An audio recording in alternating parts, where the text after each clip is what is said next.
네, 희망찬 하루가 되시기 바라겠습니다. 오늘 말씀은 요한 3서 1장 1절 말씀입니다.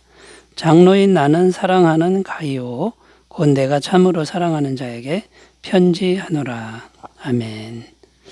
네, 오늘부터는 요한 3서 말씀으로 함께 은혜를 나누도록 하겠습니다. 요한 3서도 역시 사도 요한이 보낸 편지이고요. 수신자는 가이오라는 이름을 가진 사람으로 나옵니다. 그런데 이 가이오가 명확히 누군지는 알 수가 없다라는 겁니다. 가이오라는 이름은 당시에 너무 흔한 이름이었다라는 것이죠. 그리고 성도 중에 가이오라고 이름하는 사람들이 많았다라는 겁니다. 자, 그런데 알 수 있는 확실한 한 가지는 뭐냐면 사도 요한이 굉장히 사랑하는 사람이었다라는 겁니다. 1절에 보면 장로인 나는 사랑하는 가이오 곧 내가 참으로 사랑하는 자에게 편지하노라. 여기 사랑한다라는 표현이 두 번이나 이제 반복되고 참으로 사랑한다, 진짜 사랑한다 이렇게 강조하는 것으로 봐서 정말 굉장히 사랑하는 대상이었다라는 것은 이제 분명합니다. 자, 그래서 오늘은 사도 요한이 왜 그렇게도 가이오라는 사람을 사랑했는지 이걸 살펴보고요. 또 왜 가이오에게 요한 3서를 기록해서 보내야만 했는지를 살펴보면서 은혜를 나누겠습니다. 자, 첫 번째 이 요한 3서를 왜 보내야만 했느냐 하면요. 가이오가 그 순회 선교사들을 잘 대접하는 사람이었는데 이 순회 선교사들을 대접하는 일을 계속 잘 하라는 격려의 편지를 보낸 것이다라는 겁니다. 요한 3서 1장 5절 말씀을 읽어보면요. 사랑하는 자여 내가 무엇이든지 형제 곧 나그네 된 자들에게 행하는 것은 신실한 일이니. 자, 순회 선교사들은 나그네 같은 사람들입니다. 정처 없이 가는 것이죠. 먹을 것, 또 묵을 장소가 마땅치 않는, 확정되지 않은 그런 복음전도자들을 의미합니다. 자, 그런데 나그네 된 자들에게 행하는 게 신실한 일이다. 이 말은 그 순회 선교사님들을 자기 집에 모시고 숙식을 제공했다라는 겁니다.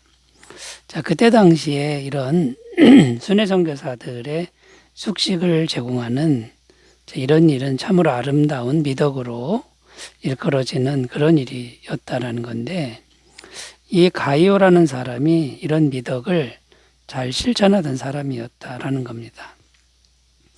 이 순회 선교사님들 입장에서는 가이오라는 사람 때문에 큰 힘과 위로를 얻었음에 틀림없습니다. 그런데 여러분 이렇게 나그네 같은 순회 선교사들을 대접하는 게 결코 쉬운 일이 아니라는 겁니다. 당시는 참으로 살기가 어려운 시대였고요. 또 로마의 식민지 상태이기 때문에 참으로 어려움이 많았습니다.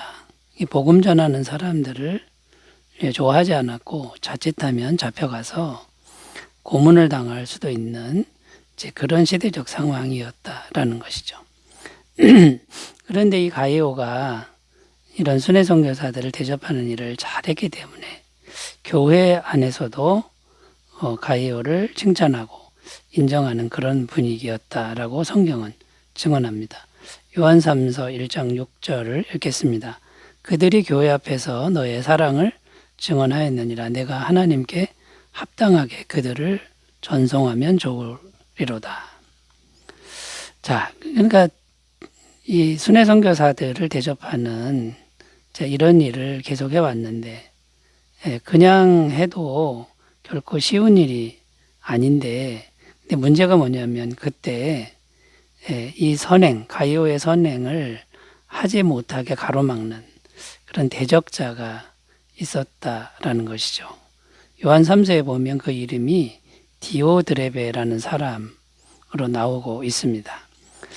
요한 3서 9절을 읽어보면요. 내가 두어 자를 교회에 썼으나 그들 중에 으뜸되기를 좋아하는 디오드레베가 우리를 맞아들이지 아니하니. 이 디오드레베라는 사람이 교회 안에 있었는데 으뜸되기를 좋아했다. 그러니까 자기를 자꾸만 교만한 자리에 앉히고 선행을 못하게 하는 겁니다. 자기 외에는 못하게 하는 이런 못된 사람이 있었다라는 것이죠.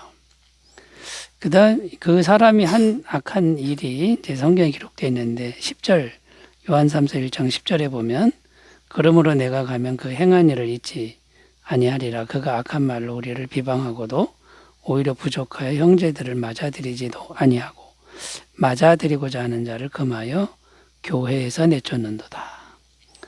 그러니까 순회 선교사들을 대접하는 아름다운 일을 하는 사람들을 교회에서 내쫓기까지 했다라고 이렇게 증언하고 있는 겁니다. 자, 그래서 사도 요한은 이 사랑하는 가이오에게 그런 일이 있어도 대적자가 있어도 절대 낙심하지 말아라. 그 일은 하나님이 기뻐하신 일이니까 계속 잘 하라고 격려하는 이제 그런 편지를 썼다라는 것이죠. 그래서 5절 말씀에 사랑하는 자여 내가 무엇이든지 형제 곧 나그네 된 자들에게 행하는 것은 신실한 일이다. 자, 이것이 이제 요한 3서를 기록해서 가이오에게 보낸 그런 이유가 된다라는 것이죠. 자, 그러니까 여러분 오늘날 주님은 우리에게도 선한 일을 하라는 것이고요. 선한 일을 하다가 힘들어질 때 낙심하지 말고 포기하지 말고 계속 하라는 그런 말씀으로 받으셨으면 좋겠습니다. 자, 두 번째 우리가 생각할 거는요. 주님의 일과 함께 역사하는 마귀의 활동에 대해서 이제 생각해 봐야 되는데 우리가 주님의 선한 일을 이제 행하면요. 언제든지 마귀가 방해하는 그 세력이 우리를 가로막는다. 이것을 우리가 생각해야 된다라는 겁니다. 이 요한 3서가 이제 그것을 말씀해 주고 있다라는 것이죠.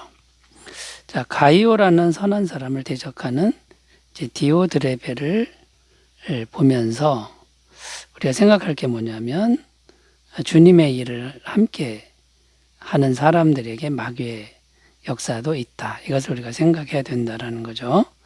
자, 이것을 우리가 인정할 줄 알아야 되고, 자, 그럼 우리가 마귀의 역사를 잘 대처해야 되는데, 첫 번째는 마귀의 존재를 늘 인식해야 된다라는 겁니다. 마귀의 존재는 있는 것이다. 이것을 인식하고 또 당연하게 받아들이는 태도가 중요하다라는 것이죠. 에베소서 6장 12절 우리의 씨름은 혈과 육을 상대하는 것이 아니요 통치자들과 권세들과 이 어둠의 세상 주관자들과 하늘에 있는 악의 영들을 상대함이라. 그러니까 마귀의 역사는 있다.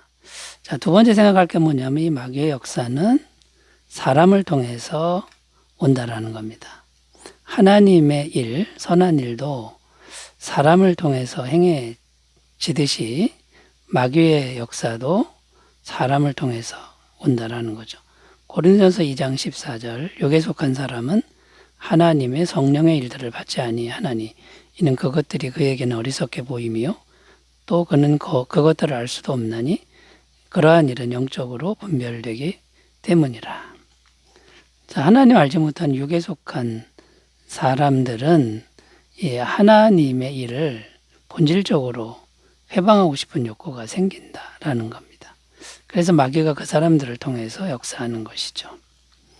자, 그래서 우리가 할 일은 뭐냐면 사람을 잘 분별해야 되는데 육에 속한 사람인지 영에 속한 사람인지를 잘 분별하며 행해야 된다라는 것이죠.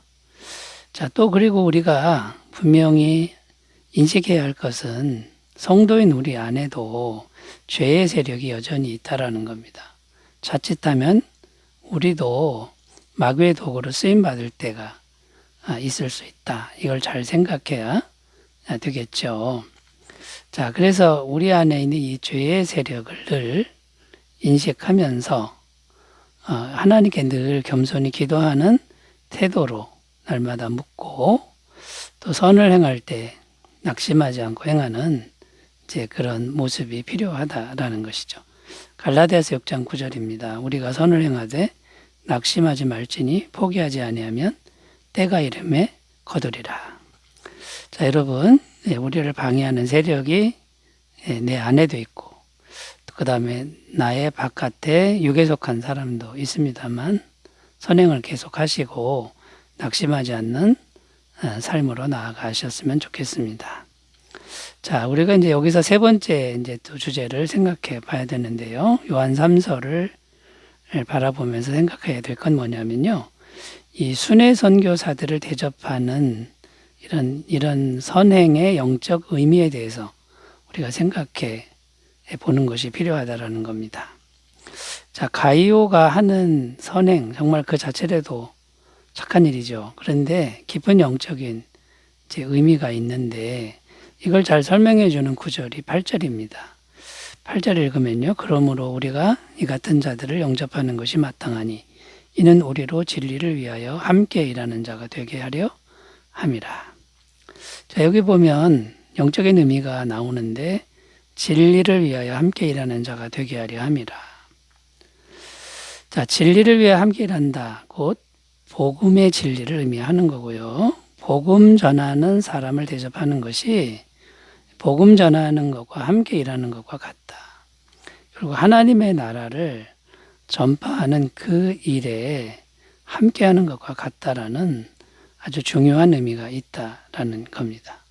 만약에 가이오 같은 사람이 없었다면 이 복음 전하는 순회선교사님들이 참으로 힘들었을 것입니다. 현실적인 문제 때문에 복음 전파의 길이 막혔을 수도 있었다라는 것이죠. 자, 진리에 동참하는, 함께하는 그런 의미가 첫 번째 의미고요. 또 어떤 영적 의미가 있냐면 순회 선교사들을 대접하는 이 일은요. 형제 사랑의 계명을 실천하는 것이다라는 겁니다. 성경이 말하는 게 뭡니까? 하나님을 사랑하고 또 이웃을 사랑하라, 형제를 사랑하라. 이게 계명을 지키는 것이다라고 했는데 그 계명을 지키는 이제 그런 의미가 있다라는 거죠. 요한일서 3장 23절 그의 계명은 이것이니 곧 그 아들 예수 그리스도의 이름을 믿고 그가 우리에게 주신 계명대로 서로 사랑할 것이니라. 자, 계명을 지키는 의미가 있고요. 마지막 세 번째 영적 의미는 주님의 섬김의 도를 실천하는 것이다. 주님은 우리를 섬기러 오셨고 자기 목숨을 우리를 위해서 다 주려 오셨죠. 그것을 따라가는 삶이 된다라는 겁니다. 마가복음 10장 44절 45절 너희 중에 누구든지 으뜸이 되고자 하는 자는 모든 사람이 종이 되어야 하리라. 인자가 온 것은 섬김을 받으려 함이 아니라 도리어 섬기려 하고 자기 목숨을 많은 사람의 대속물로 주려 함이니라. 자, 여러분, 요한 3서는 한 장입니다. 아주 짧지만 깊은 영적인 의미가 있는데 이것을 우리가 잘 따라가는 삶이 되시기 바라겠습니다. 기도합니다. 하나님 아버지, 요한 3서를 통하여 주님의 도를 잘 배우게 하옵소서. 예수님의 이름으로 기도드립니다. 아멘. 은혜 충만하시기 바라겠습니다. 감사합니다.